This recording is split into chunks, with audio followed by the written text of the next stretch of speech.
Hello, it's John Liu, FlowNinja. It is Sunday night, and I actually wanted to quickly create a flow and see how quick does it take to record it and publish it. So hopefully I could get that all done in an hour. Let's get going. So I helped this guy in the morning on the Microsoft Flow subreddit, and there is a question where he's created a basically, when task is completed, if the assignment is not assigned to the person that completed, this is the completed person I believe, then he wants to set the flow to be no, it's not complete. But the problem with this particular apply to each is that, if it's assigned to A and B and you are B, then on the first test where is A is not equal to B, then you're gonna set it to no. And then when B is equal to B, it goes to A, and then so this flow's logic doesn't really work. I suggested that use select to map the username from the assigned array into array of names, and then use condition to do check for not contain the complete user. That should be at no apply to each. But this is a very high level instruction, and it does help to have something visual. So I wanted to just build this out. To quickly spin this, right, so I've just created a plan, and I've created a few tasks. There's a task for Gandalf, and then there's a task for both Gandalf and Boromir. And what I wanted to do is come here, and we'll do it like this. So it's an automated flow. It is for completed task, I believe. So that's a planner one. Yep. Planner task completed. Dev jump plan. Here we go. And I just wanted to see what it looked like. So I will quickly do a compose. Oh dear. Nearly clicked the wrong one.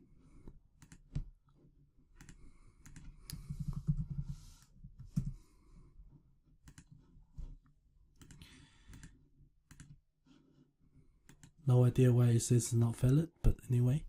Let's say that to save the very basic flow, you must have a trigger and an action. So that's that. And then if I come here and I basically want to complete it as me. Oh no, I think I just did that. So that's completed it. And if I come here, I wonder how long it takes for this trigger. I wonder if it ever triggers. Show completed. That's complete. Oh dear.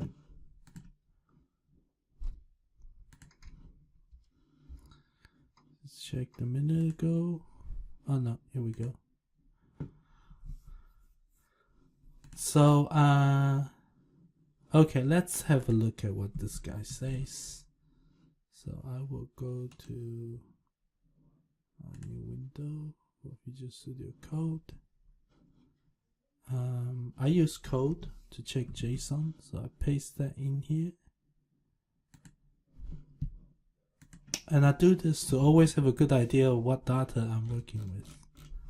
So here's a task that's sent from Planner. There is the completed by, so doesn't have my name. Does have my ID, but that's very hard to work with. Okay. Assignment, so that's who this assigned to. So it's assigned to this guy and this guy. And this is odd. Why does it have a second one with the underscore assignment?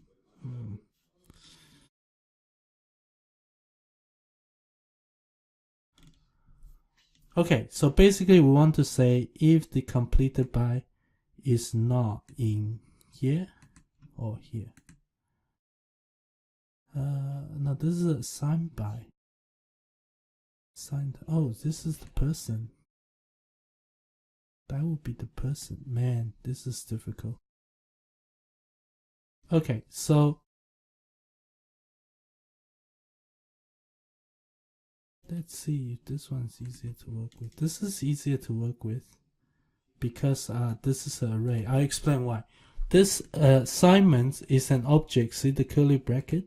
The assignment is an object and each one is a key. Flow does not have a good way to iterate through keys of an object. It is actually a lot easier to work with this one. So Flow can iterate through arrays, but Flow does not know.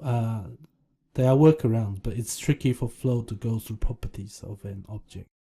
So let's ignore that. We'll be focusing on this. So we want to say in the assignments array, it's either assigned to that person or it's assigned to that person and signed by me. Obviously that person is me. So the completed by this ID cannot be this and this. Sorry, this. Okay, and these are in the assignments. Assignments is, let's have a quick look. It is a top level property underneath the object. Okay.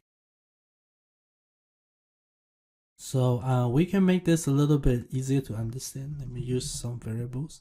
I usually use compose for everything, but it could be more readable when we use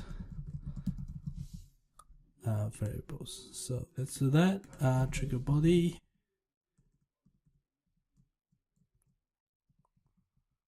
Assignments. Okay, so I had that pasted. The question. Yep, so we want the trigger body assignments, the underscore one, which is the array, and that will give us this array of two objects. Okay, and we want to put that in here. Our next step is for each assignment, and this is the step that I was referring to. For each of the assignments, we want to pick out the user ID. So that one and that. And these are, consider this as a user object, and these are two user objects. We want to pick out the user ID. The way to do that with this part is to use select. Select in Flow is like array map. Okay, we need the advanced mode, so click that guy. Expressions, item. So for each item, we want the user ID. Alright, so that's gonna give us basically an array of this and this. Okay, so imagine we will be getting basically this, comma, and then this. Okay, so that's the output of that. And then if we do a let's do a compose, because I do want the what do we want? We want the completed by user ID. Man, is that in here? Value of completed by user ID. See that one? Yep. Completed by .user ID. That would be that. Okay, completed by user ID. So that is completed by user ID. And then if we do a condition, if the select, which is a list of names, does not contain completed user by ID, so that's the select, that's that, and that's the completed by, which is that. So if it does not contain, we wanted to update.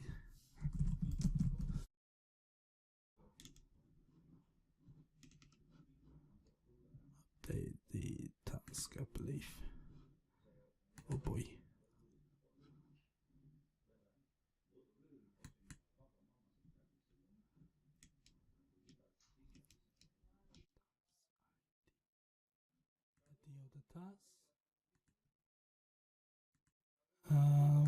I don't think we need any of this. We just wanted to make sure it's in progress again. And then that's it, I think. Let's double pick this. So we set the progress to in progress. Yeah. So I want to check this because I don't really want to set the title to blank when I don't specify it. And a good way to kind of double check is this. See, the method is doing a patch operation on the API, and it's only passing through the %complete. Like, if the body had maybe title and then blank, then that would be bad. Then I'm actually updating the title. But because the body doesn't have it, it's only got this %complete to become progress. By the way, that's a terrible status. Why would you call %complete, which tells me it's a number, but it's a string? Ah, that's terrible. Anyway, so that looks okay. That looks like this operation, this action, only updates this one progress. So if we save that, and one of the nicest thing about Flow is you can just run with previous trigger. So run with that.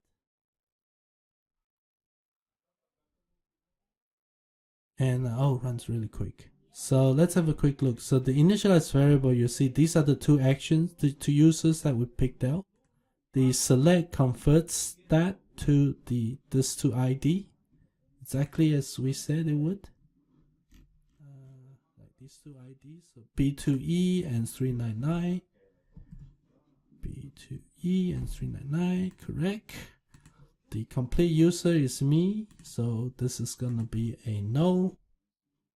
Wait, if it's not contained, oops. So if it's not contained, then I want to do this. It depends on how you do this. I mean, if you make it contains, then you want that to be here, right? I don't know which one is easier. That one is more logical in my head. If this contains, do nothing. No. If this does not contain, then do this. Okay, let's do it that way. That makes sense. Yeah, let's run that test again. Oh, taking a bit of time, that one. Set that back to in progress. So if we come back here, we'll see that objects come back, and it's now in progress. Cool. So let's see if I click this, what will happen? That should come back.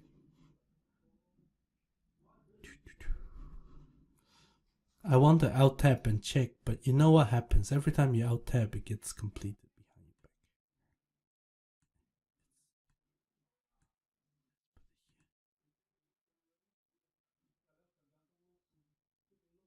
back. And let me jump in as Gandalf. So one of my other. Right, so if Gandalf picks and completes that tab back here. That's a minute ago, so that was a previous one. Good thing about this being YouTube is I can skip into the future. Okay, about a minute later, the check figured out. And let's see. So what do we have? We have the same two users. Let's look at it here. The same two users. Except this time it was completed by Gandalf, which is the one of these two users. And now the not contain is false, so it skipped that step, which is what we want. So that's the whole process. This is quite a advanced one, requiring a bit of expressions and also understanding the JSON. The main trick with this one is using select to do that array map. So we're converting a complex array of JSON into a simple array of two strings. And once we have it in this format, then it's simply a contains check in one condition. So if you look at the whole flow, there are no apply to each. We don't loop through anything. Okay, and that's it. Subscribe to our channel. Bye.